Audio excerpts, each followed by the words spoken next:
अगर एक चचा सैम ऐलान कर रहे हैं तो हमारी फौज पर क्या असर पड़ा होगा। हम अपने मुल्क के मुकद्दर का फैसला करेंगे। एक गोरा व्हाइट हाउस में बैठकर भारत की सीज फायर का ऐलान करेगा।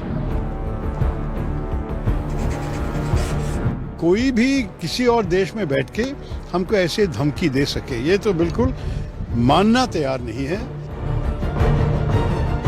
भारत अपने किसानों के, पशुपालकों के और मछुआरे भाई बहनों के हितों के साथ कभी भी समझौता नहीं करेगा। और मैं जानता हूं व्यक्तिगत रूप से मुझे बहुत बड़ी कीमत चुकानी पड़ेगी, लेकिन मैं इसके लिए तैयार हूं।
साथियों, हमारे लिए अपने किसानों का हित सर्वोच्च प्राथमिकता है।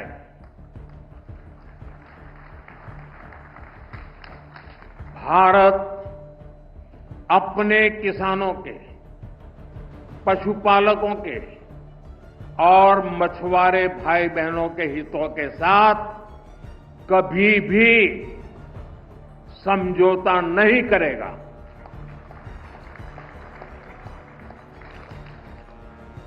और मैं जानता हूं व्यक्तिगत रूप से मुझे बहुत बड़ी कीमत चुकानी पड़ेगी, लेकिन मैं इसके लिए तैयार हूं। मेरे देश के किसानों के लिए, मेरे देश के मछुआरों के लिए, मेरे देश के पशुपालकों के लिए आज भारत तैयार है।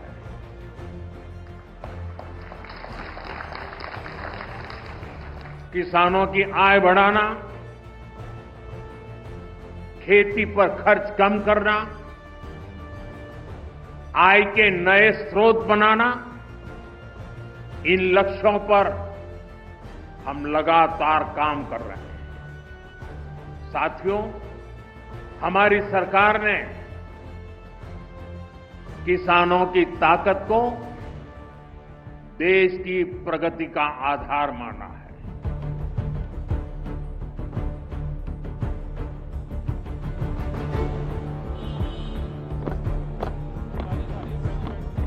देखिए, असर तो पड़ेगा ही, क्योंकि 90 बिलियन डॉलर के हमारे ट्रेड है उनके साथ। और अगर आप सोचिए कि अभी हर चीज़ 50% ज़्यादा महंगा होगा, तो खरीदने वालों भी सोचेंगे कि भारतीय चीज़ों को क्यों खरीद ले। और आप देखिए कि हमारे जो कंपेटिटर्स हैं, जिस देशों से इस किस्म की चीज़ें अमेरिका को भेजा जा रहा है, जैसे कि वियतनाम, इंडोनेशिया, पाकिस्तान, बांग्लादेश भी, चाइना भी हमसे अगर कम है, तो आप सोच लीजिए कि नेचुरली उनके चीज़ों अगर कम महंगे हैं तो भारत की चीज़ बिक नहीं जाएगी अमेरिकन मार्केट में। दूसरी चीज़ जो अन्याय है, ये जो एक्स्ट्रा 25% जो ऐड किया, जो ट्रंप ने कल बताया था, ये है क्योंकि हम रशिया से पेट्रोलियम प्रोडक्ट्स, नेचुरल गैस और ऑयल खरीद रहे हैं, लेकिन चाइना हमसे करीब डबल रशिया से खरीद रहे हैं। और उनको 90 दिन दिया गया है, हमें सिर्फ 3 हफ्ते दिया गया है। ये सब मैं अगर सोचूं तो इसमें कुछ दूसरा इशारा है, दूसरा कोई संदेश मिल रहे हैं वॉशिंगटन से, जिसके बारे में हमारी सरकार को समझ के जवाब देना चाहिए। अगर ऐसे वो लोग करेंगे तो हम भी अमेरिकन एक्सपोर्ट्स पे 50% की टैरिफ हमारे तरफ से भी लगाना चाहिए। ये नहीं है कि कोई भी किसी और देश में बैठ के हमको ऐसे धमकी दे सके, ये तो बिल्कुल मानना तैयार नहीं है।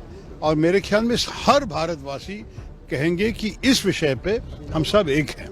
आपको महत्वपूर्ण बात कहा कि 50% भारत को भी रेसिप्रोकल टैरिफ लगाना चाहिए। रेसिप्रोकल तो उनका ही लफ्ज है, वो खुद कह रहे हैं कि रेसिप्रोकल है। हम जब उनके ऊपर नहीं दे रहे हैं, मेरे ख्याल में हमारे जो टैरिफ्स है जिसके खिलाफ ट्रम्प साहब शिकायत कर रहा है, हमारे तो एवरेज टैरिफ्स अमेरिकन गुड्स पे 17% है। तो अगर आप सोचेंगे कि 17% के बदला वो लोग 50 कर रहे हैं, तो हम क्यों 17 पे रुके? हम भी 50 तक कर सकते हैं। मैं नहीं चाहता हूं कि हम अननेसेसरी झगड़े में जाए। ये तो एक बहुत अच्छा रिश्ता था और मेरे ख्याल में स्ट्रेटेजिक पार्टनरशिप की बातें भी हुई हैं। क्वाड में हम एक साथ हैं, I2U2 में हम एक साथ हैं। बहुत सारे वर्किंग ग्रुप्स के भीतर AI पे, डिफेंस पे, कई विषय पे चर्चा अभी भी चल रही है। तो मैं नहीं चाहूँगा कि सिर्फ ट्रेड पे पूरा रिश्ता को खराब कर दे, लेकिन हमारी तरफ से कोई नहीं चाहते हैं कि इस किस्म की बर्बादी हो जाए हमारे रिश्ते में। उनके तरफ से ये आया है तो उनको पूछना पड़ेगा, क्या do they not value our relationship? क्या भारत उनके लिए अगर महत्वपूर्ण नहीं है तो वो हमारे लिए क्यों महत्वपूर्ण होगा? तो ये मैं सोचा हमारे देश के कितने भारतवासी भी अमेरिकन सिटीजन्स बन गए हैं, उनके भी एक जिम्मेदारी उनकी आवाज़ उठाना। वहाँ तो भी एक डेमोक्रेसी चल रही है कि बोलिए उनके इलेक्टेड प्रतिनिधि को, उनको सेनेटर्स, उनके कांग्रेसमैन को, कि जो सरकार कर रही है भारत के खिलाफ ये ठीक नहीं है। निकी हेली जो इंडियन ओरिजिन की एक गवर्नर थी, निकी हेली ने भी स्पष्ट कहा है कि आप चाइना के खिलाफ करने के अलावा आप क्यों भारत के साथ के रिश्ता को खराब कर रहे हो? मेरे ख्याल में इसी संदेश सारे इन्फ्लुएंशियल भारतवासी देने चाहिए। ये है मेरे इंडिया को भी अपना टैरिफ बढ़ा देना चाहिए। क्या आप मानते हैं इंडिया को भी अपना टैरिफ बढ़ा देना चाहिए? अगर वो लोग इसको ये अगले 3 हफ्ते में बदला नहीं और अगर 50% असलियत में हुआ तो मेरे ख्याल में हम भी 50-50 उन पे लगाना चाहिए उसी वक्त, उधर तक नहीं। हम तो धमकी देने वाले देश नहीं है, लेकिन जो लोग हम पे किया तो रेसिप्रोकल हम भी करने जानते हैं।